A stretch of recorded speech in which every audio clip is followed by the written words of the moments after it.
Hello, everyone, and welcome to today's webinar, How to Build a Better Lab Culture Through Mentoring the Legacy of Lab Culture.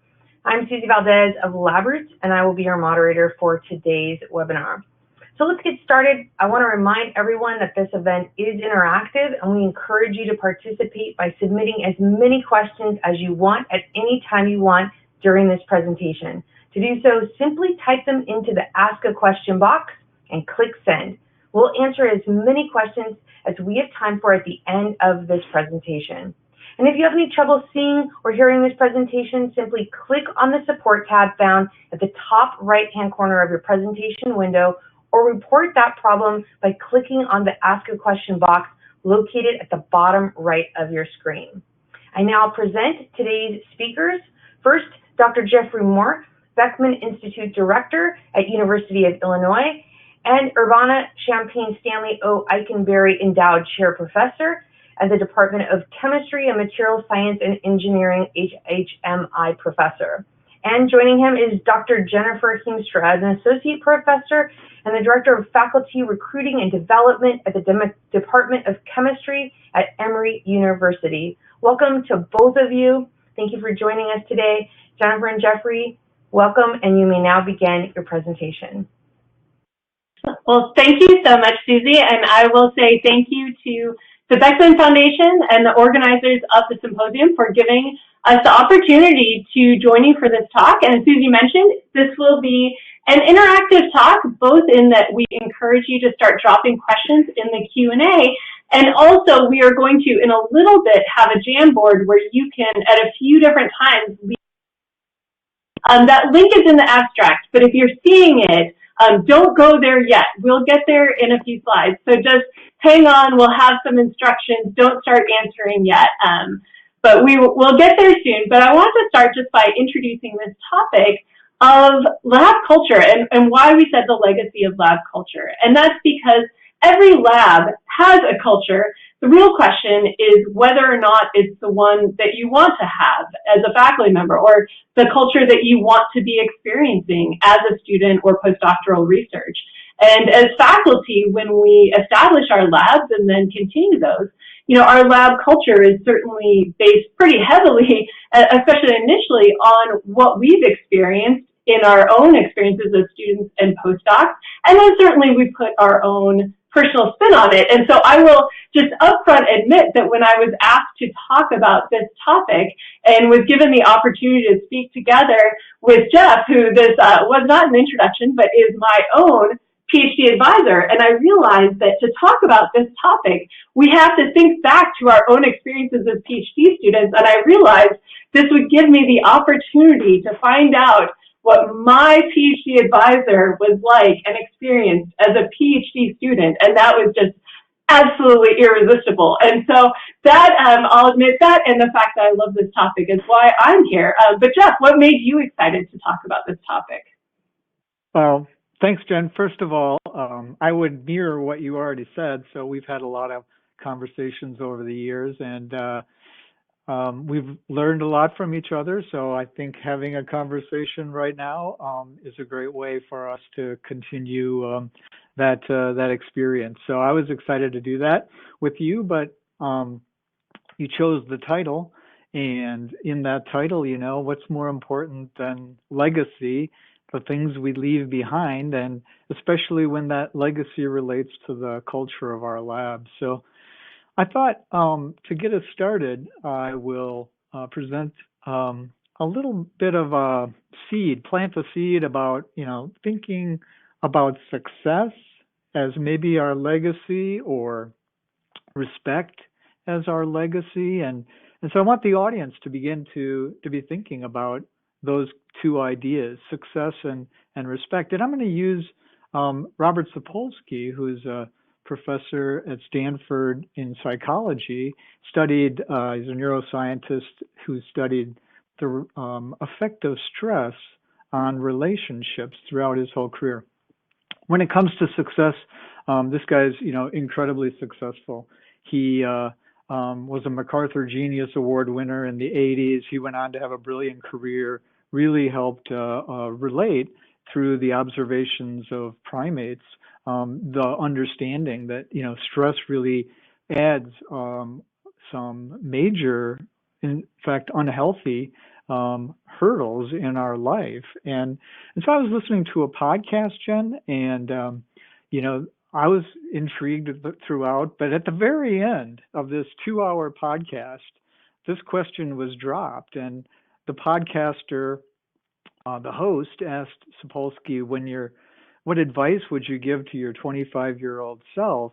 And I have to say, like, the answer that I was expecting to hear was certainly not the answer that he gave.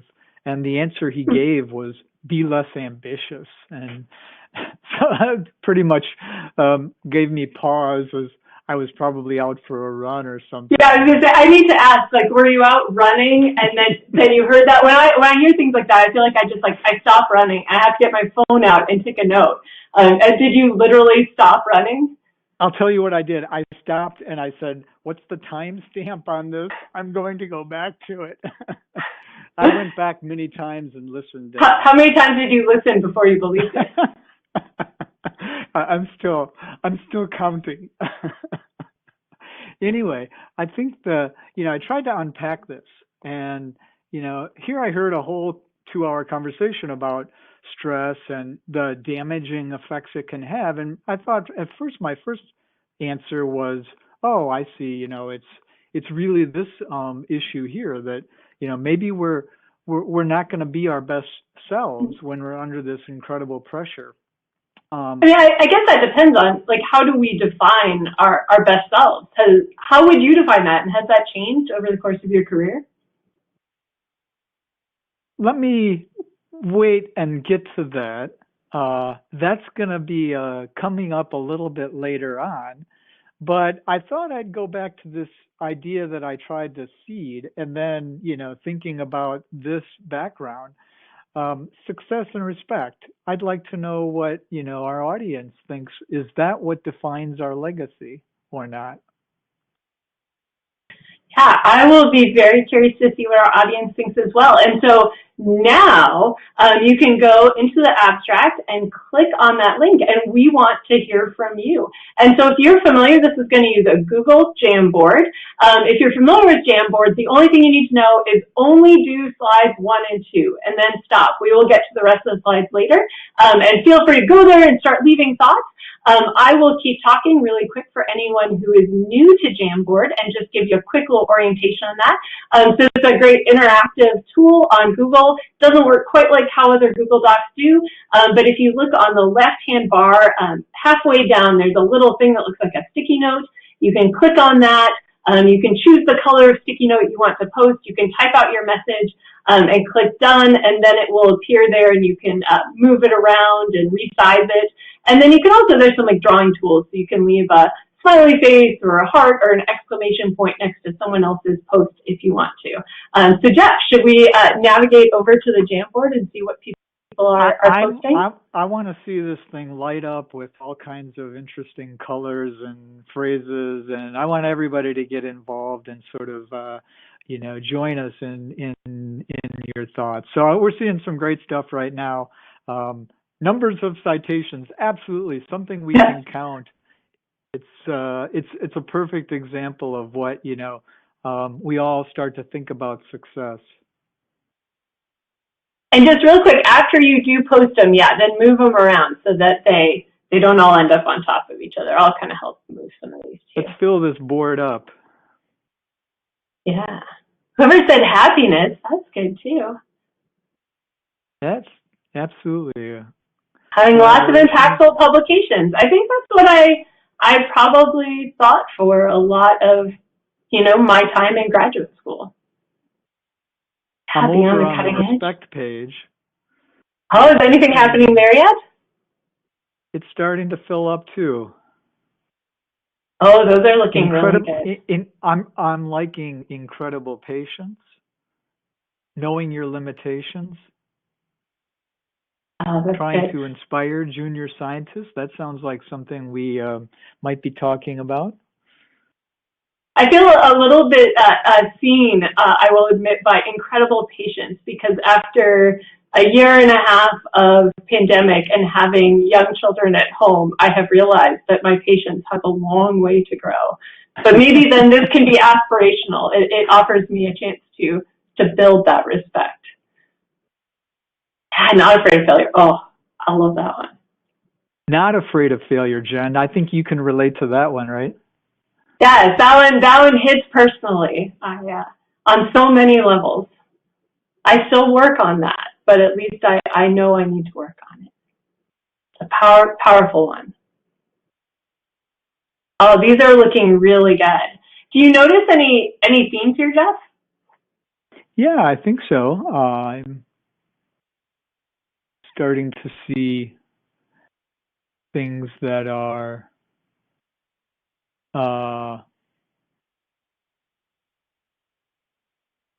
well, people who I'm noticing the difference between them. I think we often feel least satisfied when we're chasing success, and it's really respect that we want. Maybe that's the difference. Yeah, I think you're right. And a lot of people, I am really encouraged by a lot of the things that people put under success, because I think something I've grown to appreciate over my career, I know you have as well, is that your happiness is really a lot about how you define success and what you define as your win, and the wins that are around papers or all of those things are pretty fleeting, and the wins that are around helping other people are much more fulfilling over time. So I'm really excited to see our audience showing that as well. And maybe now you can tell us a little bit about how you've been thinking about this as well. Yeah, I thought so. I'm really going to give us I think an inside story, because that's really what this is going to be all about, looking inside ourselves. And so, if I'm going to be perfectly honest and wear this on my sleeve, I think it's really useful to go back to when I was extremely young and like growing up. And that was me. And me is my view of the world, that the world surrounded me. And how do I know this? How do I know that that was my worldview, as maybe wrong as I now think it is? Because my mom kept telling me, Jeffrey, the world does not revolve around you. So apparently, I was very frequently thinking about myself first and others last, and that was something. Well, as a parent, I think we feel that all the time, so don't beat yourself up for that. Well, I heard that line a lot, and I have 5 siblings, and I don't ever remember my mom telling me any of that. So I had this conversation about this exact thing with a colleague, and she gave 3 great quotes about this sort of idea, and I won't read them, but I'll summarize them. And the first thing she said was really what my mom was saying: is decenter yourself. That was her words. And then she said really something that struck me, that you really are going to find fulfillment when you lose yourself, and you can become satisfied internally if that service if effort is being put in service of others.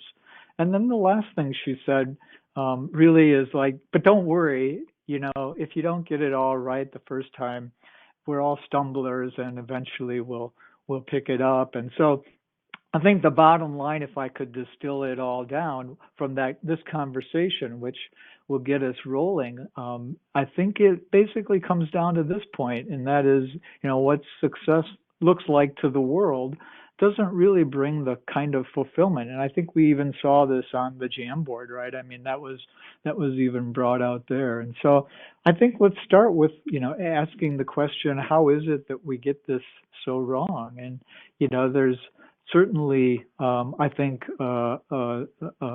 we're in this amazing situation, right, Jen? I mean, I would argue it's actually kind of amazing we ever get it right? I think, something I loved as we've had these conversations and planning to give this talk is that it seems so obvious that we should value these things that are lasting. We should value these things that bring respect and not success.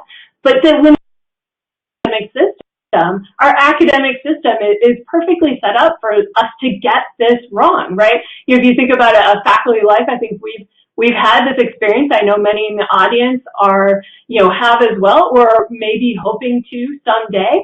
And we take someone, an assistant professorhood who has not been trained or has been very minimally trained formally for mentoring and leadership, and then we put them in charge of multiple people, and then we make it even worse. If you want to give me a second bullet, we make it even worse by, that's people who have very little research experience. We're not only leading a team, we're supposed to be mentoring a team and helping students grow from beginner scientists into expert scientists. And then in academia, we're operating in this system where there is very minimal oversight. I think, we don't have a boss. I know that was appealing for this job, but it also creates difficulties. And then just to add a little bit more pressure, if you're an assistant professor on the tenure track, there's something like 5 or maybe 7 years to get all of these things done that are going to either make or break your career. And so when we looked at it this way, I remember thinking, what could possibly go wrong here, right? Actually, how do we ever even get it right? And, of course, this isn't novel to us. This has been well documented in the PhD comics and other places that these challenges exist. And yes, we can kind of laugh about it here, but we all know stories where this has really led to a lot of negative things in academic cultures that have ended up not creating non-ideal experiences for people and pushing people out of science or worse. And so, we have to think about how do we get it right then? We can't just stay in this place where we're getting it wrong. But hopefully we can share that there is some hope. I'd like to think that there is a little bit of hope that even though we have this academic system that is set up in all of these ways for us to have cultures that aren't healthy for individuals, if we care about it and if we're intentional and if we work at it as faculty, we really can cultivate these mentoring practices and lab cultures that support both great science and the success and health of all of the scientists who work in that lab. And even more so, I'd love to think that we can get to a place where we don't even think of this as a trade-off, but rather we see these as synergistic goals, that when we support people and create healthy environments, that's actually where the best science is going to happen. I don't know, what do you think about this, Jeff? No, I mean, I think you're right on. So, I think there's definitely hope. I'm a great living example that, you can start one way and then, sort of figure it out as you go along. I'll tell you that story, in just a second, but it's never really too late to change. Even, when you come in to the start of your career and you're thinking, oh, I just have to go and be famous and then I'll get that 5-year promotion to tenure and everything will be all right. I certainly started here at the University of Illinois in 1993, and I felt this amazing pressure from the success that I thought I had to live up to. I say haunted by voices from the past, and that's really exactly the kind of pressure that I felt. But there were definitely faculty members who were telling me, no, it's our students that are our most important product. And, that's... Yeah, I was going to say, that's not quite the culture I remember. I remember a really healthy culture in the lab when I was there. So yeah, Jen, something must have changed along the way. I'm sure you probably heard stories of back in the day, right? Oh, yes. But let me tell you, I mean, I would say I had a major event in my life that suddenly changed the way that I thought about things, and it was it rocked my world. I mean, I can share that with you a little. It's a personal story, but literally, I'm a hard driver, ambitious, just like this question to Sapolsky, and he says, be less ambitious. Well, that was just the opposite. It was all about drive harder, drive faster, push harder, push faster. And it was, even on the point of being aggressive. And I'm, thinking that that's the way you succeed. But on July 13th, 1996, my wife had a brain aneurysm. And she was in intensive care for about 6 weeks. And during that time, I was up out of, Champaign-Urbana and in the hospital up in Chicago. And my group was running on its own. And so while I had been the centerpiece, just like, my mom was telling me, of my research group up till that point, suddenly the ball was in their court. And for a long time, they were navigating in my absence. And instead of the brain power of a single individual, that's the way I was thinking at least, driving my research group, I'm now suddenly faced with this, I'm not able to run my lab. And what did I see in 6 weeks? I saw incredible productivity. I saw ideas that were coming out. I saw, this amazing autonomy of individuals really take over. And so that's when, you joined in 2001 or something like that? 2001, yeah. I was going to say that sounds a lot more familiar. And I'll say that when I did join, that was exactly what I was hoping to find in my PhD. And so that was the culture that I wanted. And so then when I started my own lab, that was exactly the culture that I hoped to replicate. From as an undergrad, I had realized the importance of supportive mentors. And so actually this is a real photo of me circa 1998. You can probably pick me out as an undergrad. If you look carefully, you can also pick out a rather younger James Noether, who was, and James was a phenomenal undergrad mentor. And so I knew when I was going my PhD, I wanted great mentors, and I also wanted a lab where I'd have this autonomy. And so I found that, and this is also a much younger Jeff Moore in that photo. I think in that photo, you're probably about the age that I am now. But I sought this out, and then when I had the opportunity to start my own lab, I thought, great, this was a fantastic culture for me to have all this autonomy and freedom and creativity. So I will just do that, hire great people and give everyone lots of autonomy. And so I absolutely hired great people and gave people lots of autonomy, and it worked. But only sort of. I think I had this sense that I was somehow, if I was building off of something that was more positive, that I was somehow getting it right, or at least getting it a little bit more right. So yeah, you're using pronouns that, kind of reflects the fact that you are getting it right? Yes, the world did not revolve around me, right? It's interesting when you really start to pause and ask yourself, what pronouns am I using here? Are those really the pronouns that I intend to? I think we were both wrong. I think we can agree with that, right? And there's many different ways that we can get this wrong. And yeah, I'll just say, if there's nothing you take away from this talk with your mentor but this, I will remember exactly where I was standing as we were having this discussion. And Jeff just looked at me and said, there are many different ways we can get this wrong. And I thought, oh my goodness, that is kind of difficult to hear, but I think so important. Okay, I will let you carry on.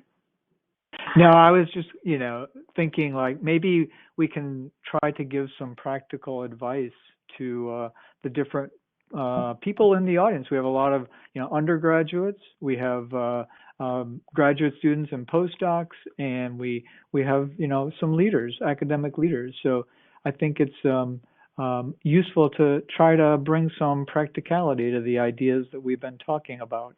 So let me ask you that, let's start with students that are undergrads and maybe thinking about grad school. What advice do you think we should give them, John?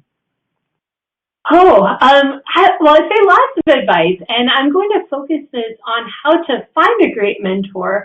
But I hope you also kind of listen to the advice about how to be a great mentor, because no matter where you are on your career trajectory, whether you know it or not, there's a really good chance that there's someone a few steps behind you. So if you're an undergrad, it might be a first-year undergrad. It might be a high schooler.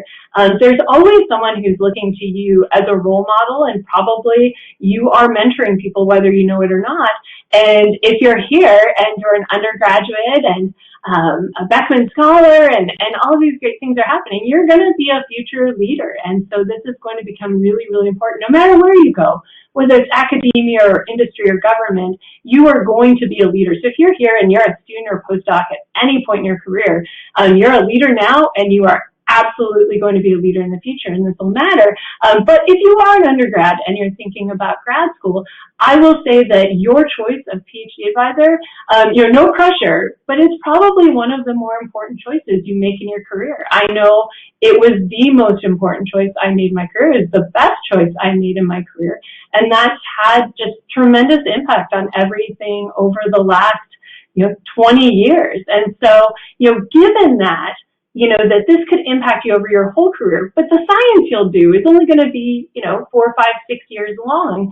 As counterintuitive as it feels, the choice of, how that person is as a mentor, whether they're a me-focused mentor or a you-focused mentor, which is what you want, and how the culture of the lab that they cultivate, that is actually more important to your happiness and ultimate success than even the science that they do. And an example of that is, we tend to think about who we want to work with or work for on the best day of our lives. When the research is going well and you get a paper published and you get an award, who do you want to be around?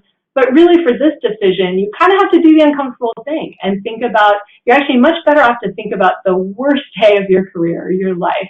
When you have an experiment that's just failed and then you get an email that your manuscript has been rejected or your fellowship is not going to be funded, and then you wake up the next morning to an email or text message that you have a family emergency, whose office do you want to walk into on that day? And I will actually say, Jeff this could come out in the Q&A, but I had some really big family emergencies during grad school, and I can tell you I was very thankful for whose office I got to walk into. And so, it's hard to think about. I often hear, well, how can you know all of this before you start? And you can't know for sure. But also, you can use your research skills on this. You can go out, you're trained to go out and find information and test hypotheses, and you can absolutely do this here. Do some research. Talk to current students in a lab. Absolutely talk to former students, and ask really specific questions. Don't ask, oh, what's it like? Do you like it there? You might get good. Oh, it's good. Yeah, I like it. Ask specific questions, like, tell me about a time that a bunch of your experiments were failing and you had to go tell your advisor that, and what did they say? Or, what does your lab have a policy around mental health and well-being? Or, what happened when you had a family emergency? And look at what people say, but also really look at what's unsaid as well, because that can be very, very informative. And so that's kind of advice for finding a great PhD mentor. But now, Jeff, that's really awesome advice. I mean, I think, we tend to focus so much on what's the science that I'm going to be doing, and not who am I going to be doing that science with. And both are really important, but at the end of the day, if you don't have the right person to coach you along, and really it's you that needs to be coached in the way you need to be coached, right? And that's what you're looking for. Yeah, and look for someone who's, great mentors are mentors for life. So you're really, in the best of situations, you're choosing someone who will be an advocate and champion and advisor, and in some ways peer throughout the rest of your career. And, find the people who aren't just invested in you now for what you can do now, but who are really invested in you for the long term of your career. And that's a great question to ask alumni as well.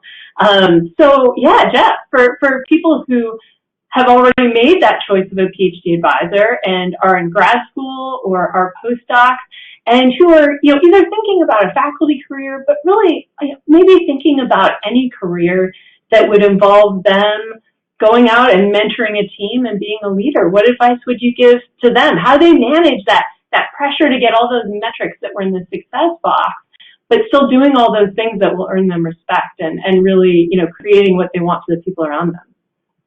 So it's there. I say, you've got to ask the question, why do I want this career choice? And,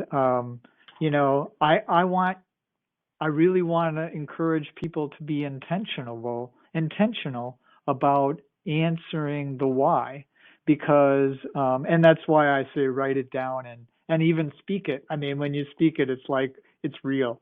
Why do you want to be? Why is this career track appealing to you? Is it because you want success and fame, and or is it because I love to teach? I love to mentor students. The reason the why, though, is so important is because if you get the wrong why, I just don't think it's sustainable. And this is another, example of PhD comics that tells it like it is, right? I mean, ambition plotted against year in graduate school. It begins with aspirations of Nobel Prize and ends with, I hope there's pepperoni pizza at presumably. And then it just goes downhill from there. Exactly.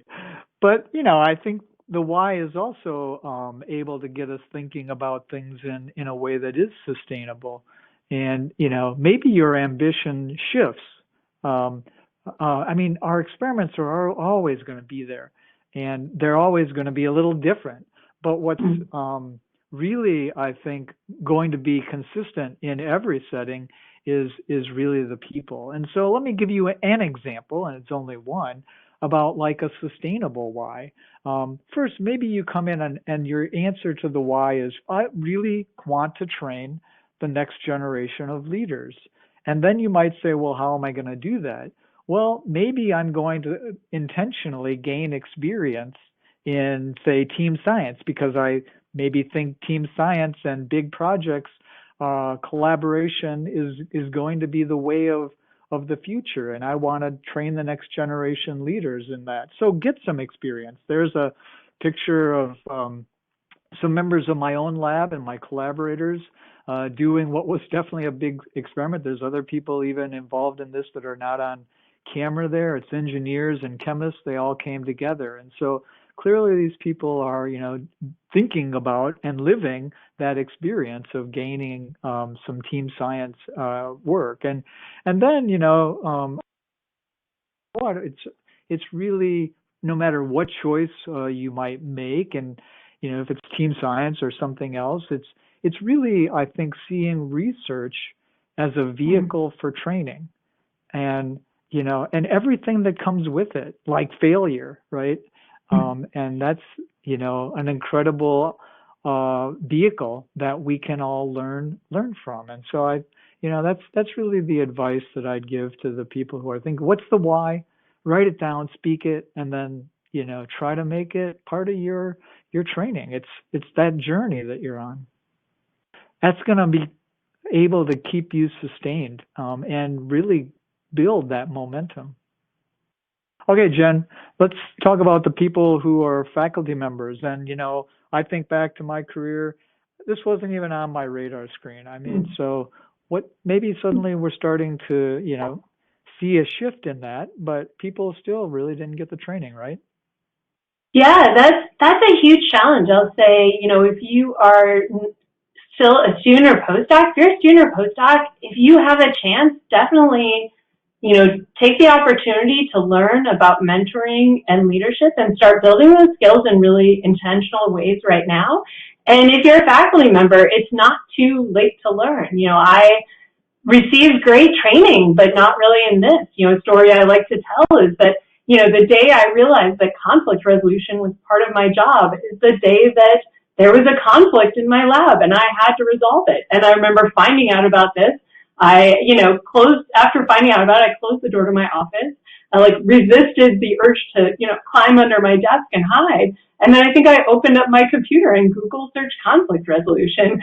But then the good thing that came out of that is I realized, okay, there are all of these great resources out there. And I read up and learned about conflict resolution. I, went and took workshops on it. I realized all the other types of skills that I needed. And, It's just a constant evolution. I just now love listening to podcasts and books. If you're driving to work, you can find some good podcasts to listen to or some audiobooks, and it's never too late to learn and to really build these skills.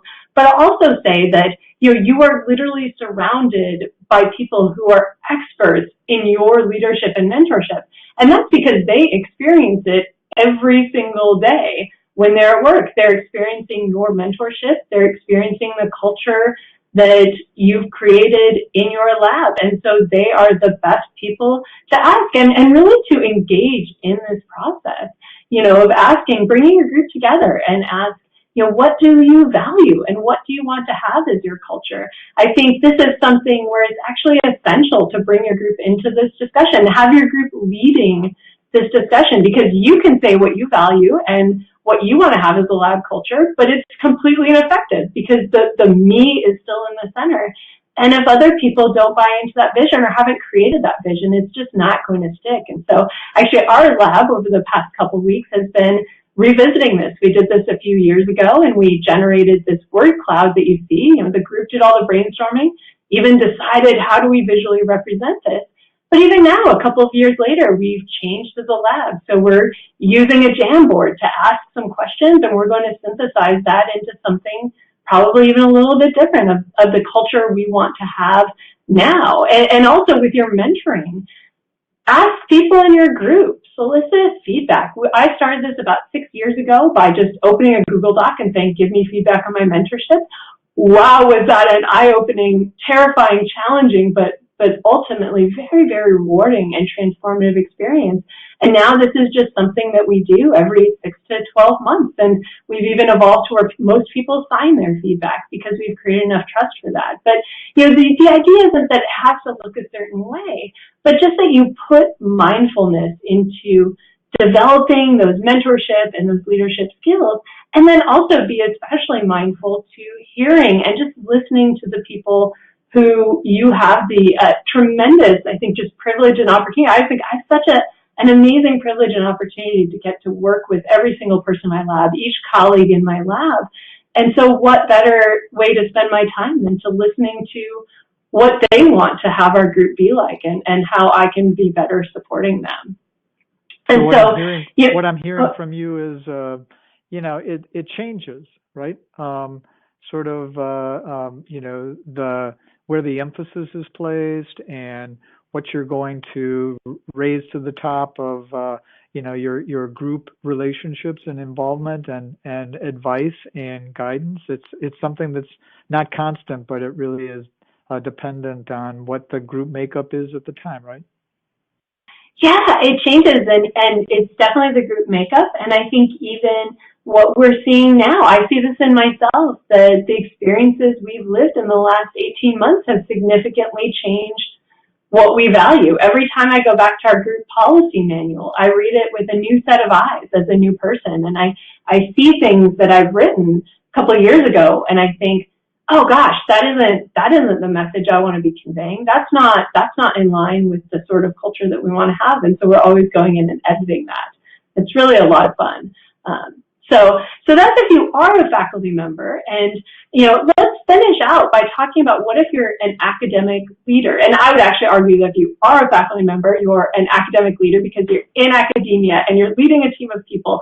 But we'll speak to, the more traditional view of this, of people who are department chairs, deans, provosts, leaders at funding agencies or foundations who are really able to, make those big decisions about who is getting hired, funded, promoted, or awarded. What can they be doing, Jeff? Yeah. I think it comes down to, the most important thing are the people we hire and the people that are promoted and stay for their whole careers. And so, how do we assess those and what do we value out of what we see those individuals doing? Is it only that research? Is it only those numbers of citations? Or is it something more like, and so that's what I mean by what do you measure? What do you incentivize? What do you value? And are the things that you're measuring aligned with what you value? And so, if you value the mentorship, then that needs to be really up there in terms of how you view the, say, promotion period. And I say, like, some people are risk averse, and but if you can create a culture where risk is acceptable, because we know that sometimes it fails, and that's okay, then that's something we think is deserving of value as well. Yeah, I'll just say that what you're saying, Jeff, is so powerful, because I think, every university and so many places have a mission statement. But if you really want to know what the mission statement is, you go and you ask the people who work there what gets valued, right? Exactly. That's right. And, what will they answer that question? But the real way that change gets made from the top down, I mean, change gets made from the bottom up, but it certainly can get made from the top down, and that's really having policy. And does your policy really align with those core values, the things you value? And change is hard. And I put this quote at the bottom because I really think that, if we don't do the hard thing, and that is, change when change is needed, then, without change, tomorrow looks the same as today, and that was the same as yesterday, and the years fly by, and before you know it, you haven't gotten anywhere. But if you embrace change, it is pushing toward the better, and we'll never get there, but we keep trying. And I think that's really the message of that we can leave to everybody, I think you've hit it perfectly. And actually, we get to explain this to our now 8-year-old. We'll be sitting after dinner and it's dark out, and he says, "Hey, Mom, can we go to the park?" And I say, "Oh, well, not tonight, but we'll do that tomorrow." And I forget, he does this all the time still. He looks at me and goes, "Well, is it tomorrow right now?" And I just laugh. It's like, no, I'm sorry. I'm sorry. The answer to that will always be no. It will never be tomorrow right now. And so I think you've hit it perfectly, that if we always say, "Oh, I'll do that later, I'll do that tomorrow, I'll make that change tomorrow," tomorrow never becomes today, and the change never happens. And so we actually wanted to throw it back to our audience here.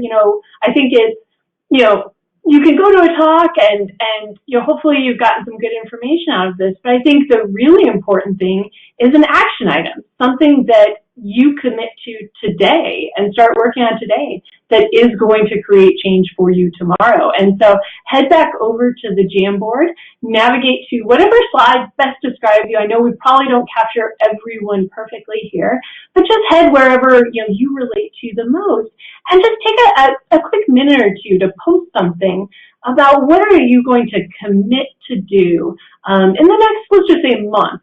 Something tangible, simple that you can commit to do in order to find or create a positive mentoring experience or lab culture for those around you or in your institution. We'll give everybody just a minute. We want to wrap up with enough time for Q&A. But yeah, if people can inspire others, we challenge you to inspire others by some of the things that you might post on the Jamboard. So please have. Are you going to go there, Jeff, and post something? I am a faculty member, so I think I should definitely be putting something on this page. I'm going to challenge you to put something on the academic leader page too there. All right. Oh, I'm sorry. I maybe didn't click far enough ahead. Okay, I'll choose that page instead.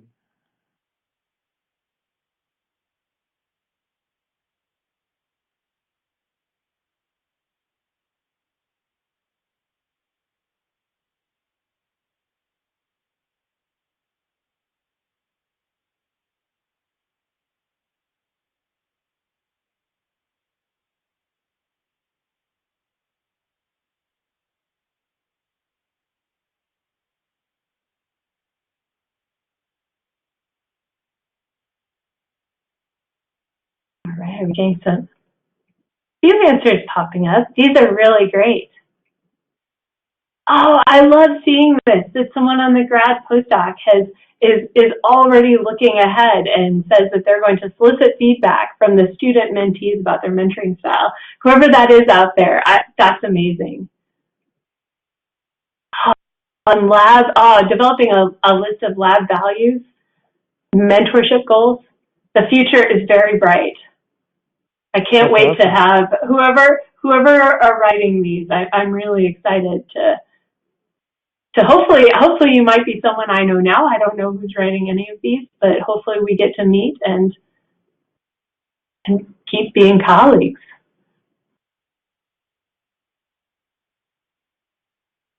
Oh, so many good answers popping up. We might want to, we'll let people keep answering, and then I will say that this Jamboard will continue to exist in this space. So, if you didn't get to it right now, you can keep answering through the Q&A. And if you want to come back later and browse through these, you can certainly do that. But we'll wrap up here just so that we can get to the Q&A. All right. So the key takeaways are there. They'll be in the recording if you really want to view them and come back to them, but you've heard us talk about them already. I think we should just stop by acknowledging first the Beckman Foundation. Thanks for having us. And I'll acknowledge my own research group. They're up in the upper left-hand corner. And, it's really been a learning, evolving process. And their collective minds is really what drives the More group. And, I really appreciate all the value and input that they've provided me over the years. This is just the current group, but it's definitely, like Jen said, this evolving process. And I'll echo all of that people often ask me how I'm so enthusiastic or energetic, and there's probably a lot of answers to that, but the number one answer is that I get to walk into work and hang out with this absolutely amazing group of student and postdoc colleagues, and to be able to see the creativity and the drive that they bring to research, their passion and love of science, and the way that they value lab culture and create a welcoming and inclusive environment for everyone. It is just the most incredible experience to get to spend time with them. This is one of our lab retreats, a sadly outdated photo, but hopefully we'll be getting another one, not too distant future. And so with that, I will also echo thanks to the Beckman Foundation, to the organizers for letting us do this, and thanks to everyone in our audience for your kind attention. We look forward to the questions and discussion.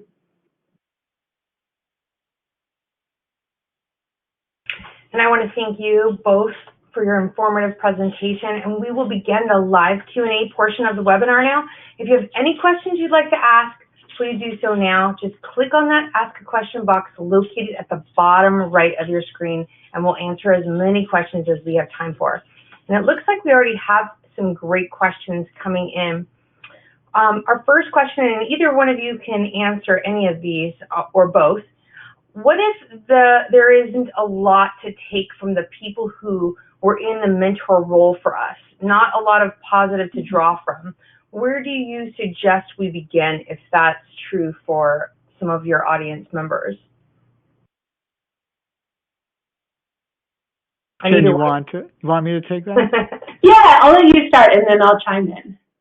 So, I mean, maybe it's not in the immediate group around you, but I think you can find, the people, there are, maybe someone in your department outside of your research group. Maybe, at Illinois here, we actually have a person who is primarily responsible for the health and mental health and well-being of our students. And so there's, I think, all the way up, there are many different resources that are available. I'm sure the situation is similar but different everywhere, right, Jen?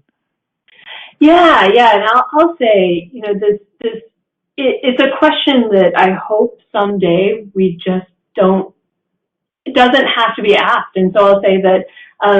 That's really too bad. If someone's in that situation, I'm sorry you're in that situation. And I hope that's where, if you're an academic leader listening, hopefully we can keep creating places where every student and postdoc who's coming up has a great role model as a mentor. I'll say that actually a mentor of mine gives me the saying of not goals are not good goals. You don't want to have a goal to not be like someone, but there is some value in looking at the things that were not done well and thinking about, what that means for you and how you want to grow and develop. So if you see, from my example, where I talked about conflict resolution being an important skill. If you see a conflict in your lab that was very poorly managed and people got hurt because of that, saying, okay, I realize I need to build that skill so that I could handle that better. Or a culture that's unhealthy, start thinking about how could you talk with your lab members and build something healthier. And I'll also say to, just start, talking with a group of your peers right now as well. Look around for different podcasts or books. Sometimes you listen to podcasts, you're like, this is amazing. Other times you're like, yeah, that one wasn't very good. And share those, because not only is that a great way to trade information, but actually I will say that at this point, one of the most important things that I've come to appreciate over the past 10 years is just having a group of close friends where you feel like you're in this together and you can support each other and share information and ideas with each other. And if you have an opportunity to start that now, it is going to be a phenomenal resource for you and everyone who's involved in it throughout your careers, and just build some amazing friendships and relationships too. Yeah, I'll offer, before Susie's going to ask us the next question, one more thing. I think everything we've been talking about up till now has really been sort of finding this network, and the network is essential.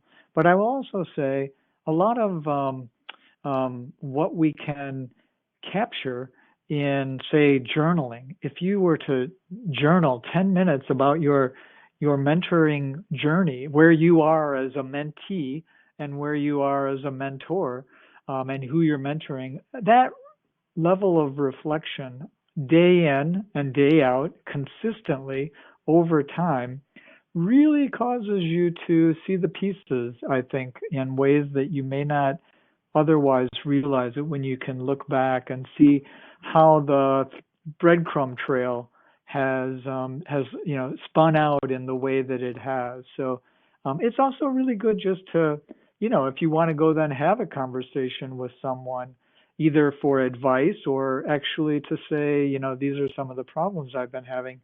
You have this breadcrumb trail to follow. That's great advice. How important do you think it is to know a prospective advisor before joining a lab? This seemed like a related question, so I thought I'd ask this one next.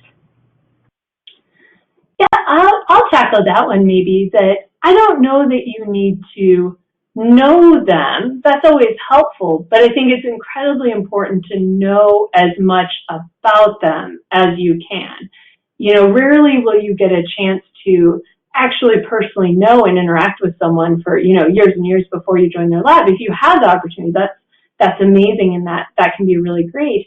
But I think even more important is, again, just doing that research and reaching out and finding out as much as you possibly can about their lab. Talk to them, talk to, again, the current members, talk to alumni and find out where they are now and how well supported they feel even 5 years or 10 years after they've left that lab.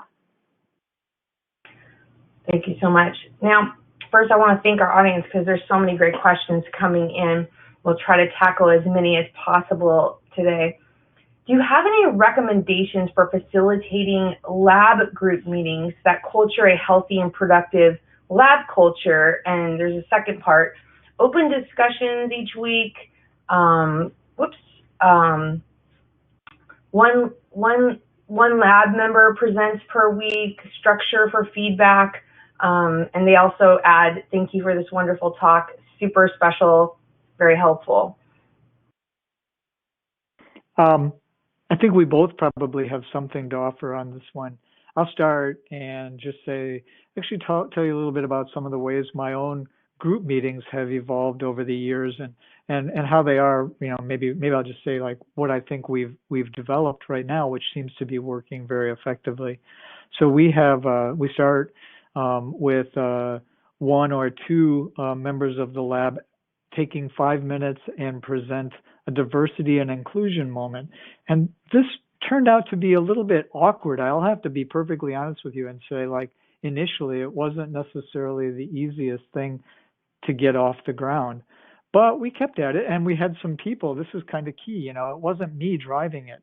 It was the students in the group that were driving it. A couple of them that were really passionate about that.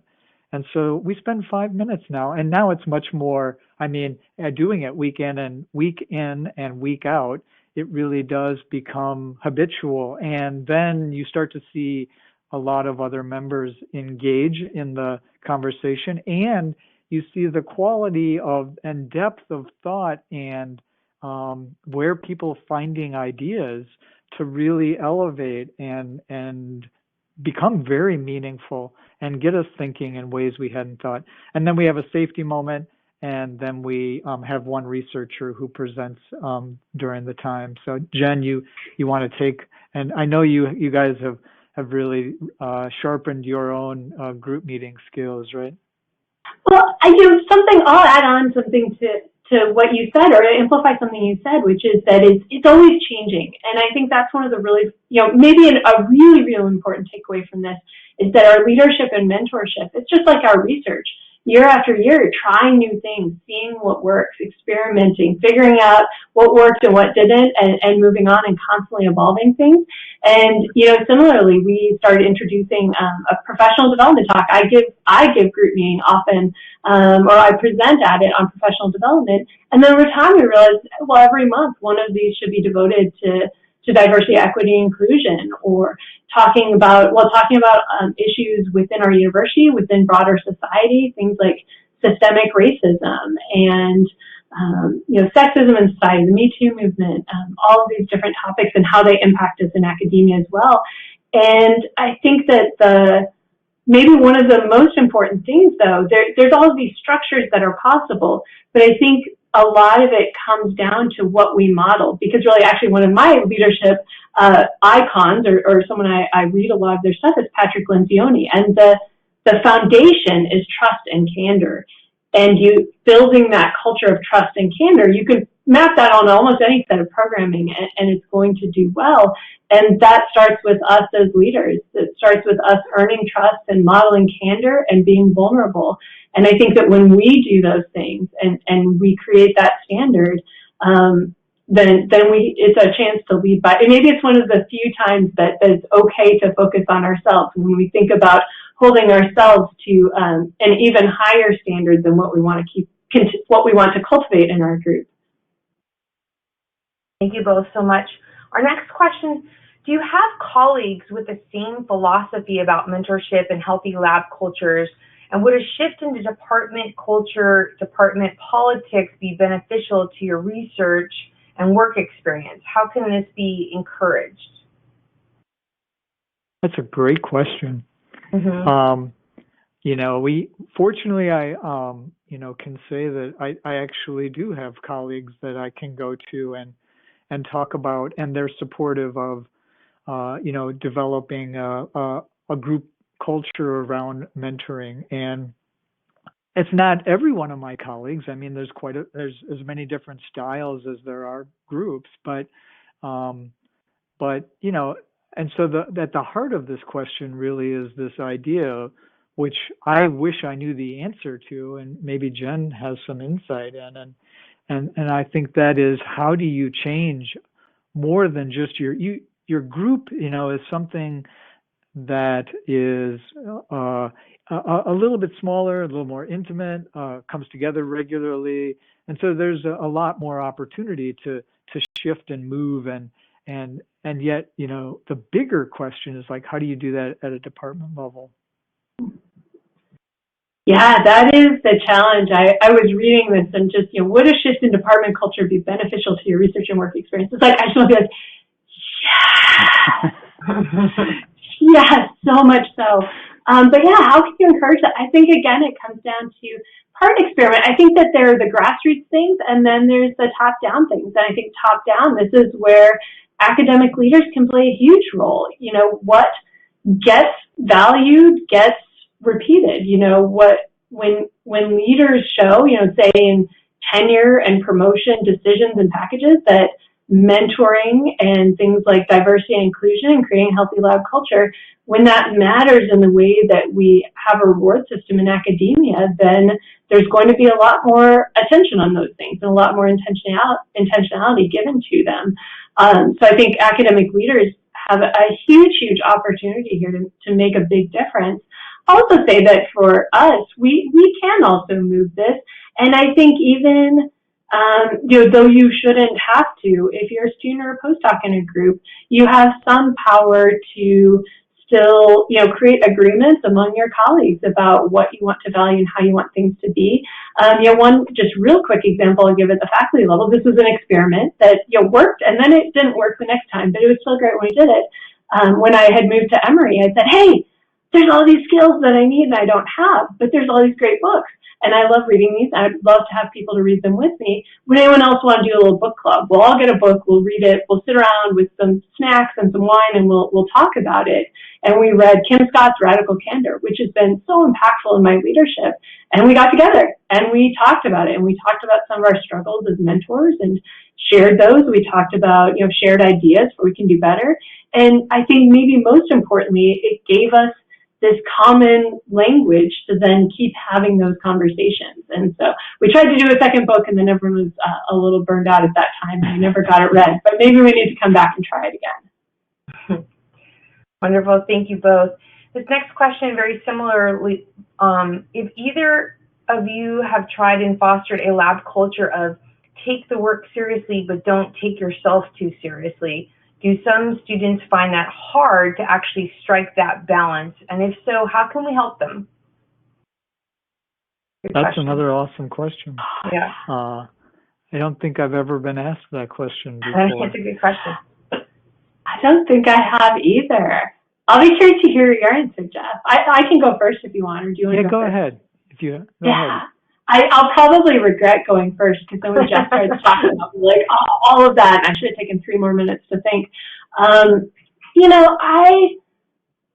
think that I'll say that I think it's hard to expect this of students. I think it's a great goal to work towards. I think it's something that we all work towards, and it tends to get easier with time. There's some component to this that I think just life experience can help you get there if you're working towards it, because I think a lot of it comes down to being able to have that confidence and self-worth, being able to have very grounded, very stable confidence in your capabilities, and to know what you value and to know where your value comes from, that can allow you to, again, still drive hard, but be able to do something, I'll go humiliate myself if it, creates a more inclusive culture in my lab or just helps me seem more human. But I think it took me a while and a lot of privilege probably to get there as well. And so I think you can cultivate that sense of being really intentional about where your value comes from, and realizing that that doesn't come from external, what people think about you. But also, it just takes time. It takes that time to build that confidence and that stability of your confidence, to know that you can ride out failures, or that you can make mistakes, or that you can do something embarrassing and it's going to be okay. That's maybe been one of the most fun things in my 40s, is hitting a point where I can actually feel those things for real. Well, I picked up on the word some students, meaning that there are these differences. And so if you're a faculty member advising students and you see some students who really don't seem to be able to strike that balance, this is your opportunity to one-on-one, talk to them about it and find out why. I think that if you're a graduate student and you see other members of your research group who don't seem to be able to strike that balance, and you can either ignore it, or you can say, this doesn't seem healthy. It may be not healthy for you, or it may not be healthy for the group. And, again, this is the art of having difficult conversations, right? And that's a really great skill to develop, because difficult conversations are how we all grow and learn. And so, you just got to do it right and strategically, and you won't get it right always. But you just don't give up. And, if it's important, it needs to be addressed. And so address it. Wonderful feedback. Thank you so much. And again, I want to thank our audience for these great questions. A lot of mentoring resources and opportunities have the potential to largely preach to the converted. How do you reach those with little expressed interest in improving their mentorship?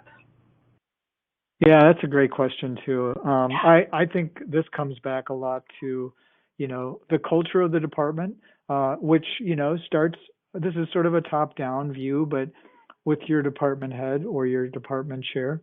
And you know, you hope that your department head or your department chair has that as a value, has this idea that putting students first and mentoring is really what we are all about. The students are why we're here.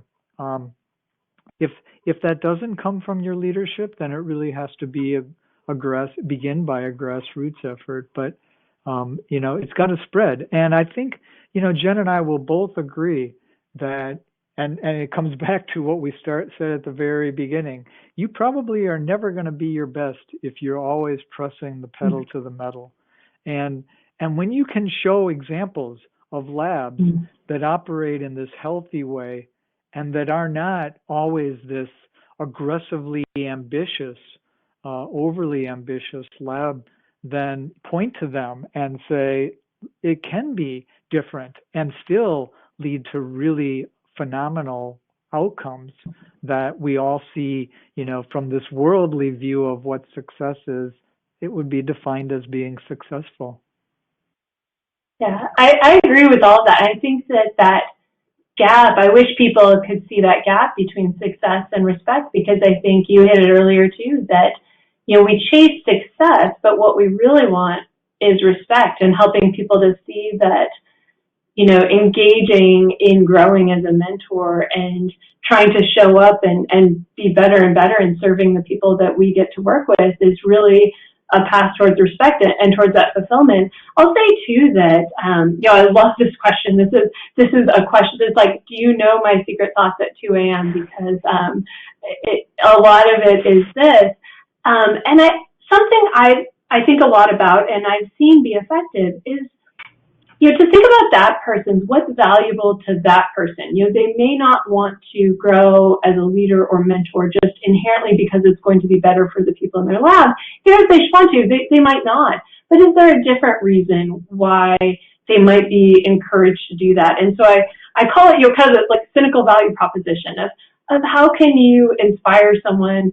Well, it's not even cynical, but how can you inspire someone to do something, even if it's not for the same reason you would have chosen, and even if it's not even for a necessarily altruistic reason, because often that leads to a positive feedback cycle. If somebody might not be bought in, but they, you know, go to a mentoring course because of some other reason, but then they might learn something and come to see why it is important, and then that can create that more genuine altruistic motivation in the process. I think, you know, I've seen myself grow in this. Some of the things I've done where I was like, why do I, you know, actually need to do this? And then you're like, oh, okay, now I really see why that's important. And it's just this constant learning process that we're all continually evolving. And even if we start doing something not necessarily for the best of reasons, often we get drawn in, and that is the path towards really doing all of these things because we genuinely want to create a better lab culture, a better academic culture. Thank you so much. We have time for 2 more questions. There are so many pressures on tenure track faculty, and it can be hard to distinguish between what is important and what is urgent. What advice do you have to force yourself to create space for building a good lab culture, the linchpin to all of it in the midst of all of this? Whoever asked that is way wiser than I am, because it is, you know, it's like I was this day years old when I learned the difference between important and urgent. I am still working on that. But I would say, you know, something that I'll just bring out from what my own group has been doing in the last couple of weeks is we've been talking about the culture we want. And then we've been asking, you know, we have a Jamboard. It's like, well, how do we get there? What are the things that build that culture? What contributes to trust? And then I would say prioritize time for that. And so one of the big things that came out from our group, and this may be also impacted by COVID, is just spending time together outside of lab, doing something fun and talking about our lives beyond research and getting to know each other on a personal level. That's going to build trust, and that's going to build the culture we want. And so then I know that I have that on my schedule. Those events, we're going to talk about how we want to change those events, but those things are on my schedule, and I make sure that nothing gets put on top of it. I say that, and in my group's watching, they're like, I know you've canceled these before, Jen. So nothing gets put on top of it unless it's truly, truly, building burning down level urgent. Yeah, I think I can answer in a simple way. I would start with the why. Why are you doing what you're doing? Write it down, and then make sure that this important and urgent is really aligned with that why. I mean, if the urgent is always overcoming, what really is written as the heart of that why, then you've got to try to make some adjustments, or is the why what you want it to be, or not? But I definitely think making sure that the why is, just keep it at the center of what you're thinking about. And that's why I'm doing this job. And remind yourself when there's a tough choice to make, like, I have to spend my time doing that, and does that really align with your why? Thank you both so much. Our final question: what is the most rewarding thing about mentoring someone? I'll take this, and then I'll let Jen finish it up. It's this inner fulfillment feeling that you don't get with anything else. Awards come, and then quickly you forget about them. A paper comes, and you're excited about it when it shows up, and it goes away. The thing that lasts is this inner feeling of satisfaction that comes from having helped somebody. And I think, if I think I'm living for that, I want to be living for that. That's for sure.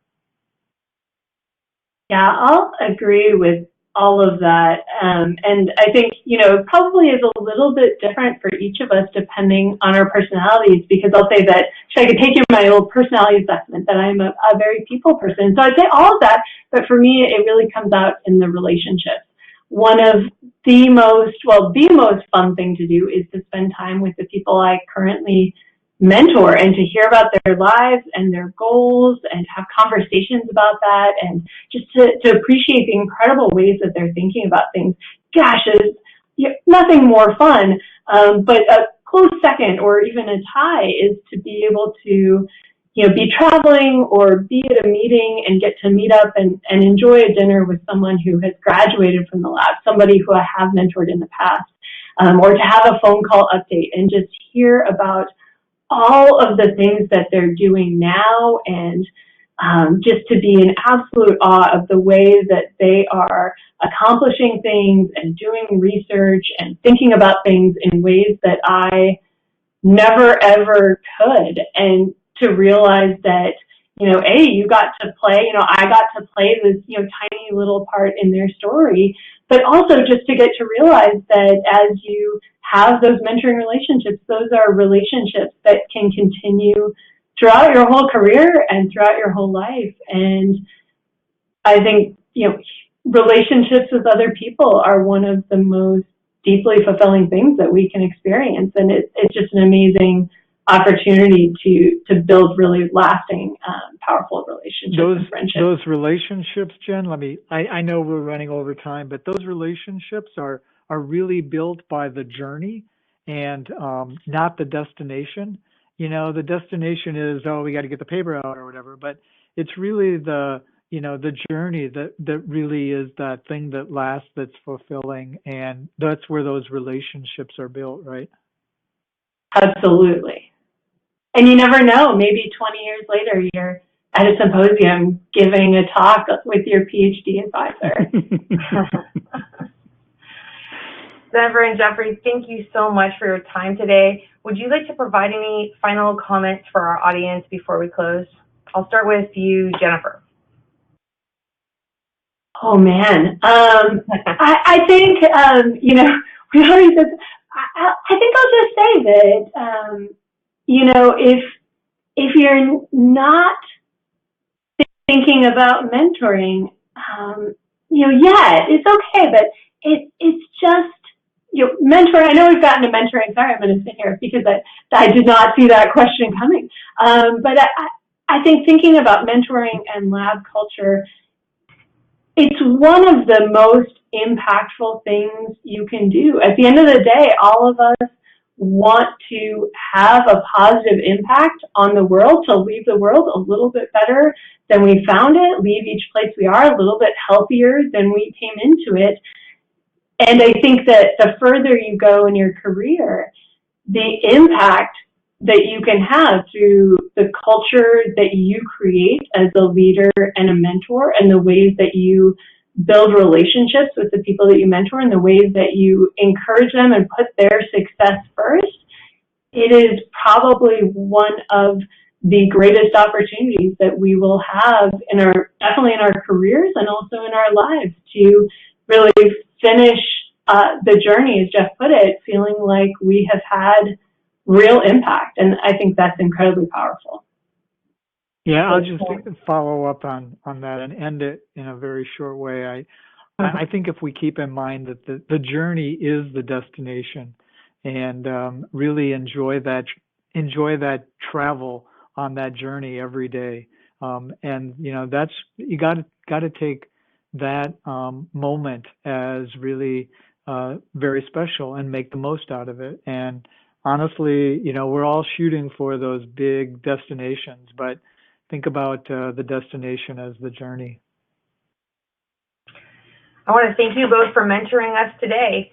And before we go, I want to thank our audience for joining us and for their interesting questions, and questions we did not have time for today, and those submitted during the on-demand period will be addressed from our speakers via the contact information you provided at the time of registration. And again, thank you, Jennifer and Jeffrey, for your time and for your important research. This webcast will be available today and during our event, and will be available until next August 2022. We encourage you to share your experience with your colleagues who may have missed today's live event. Until next time, take care, everyone, and stay safe. Bye-bye now.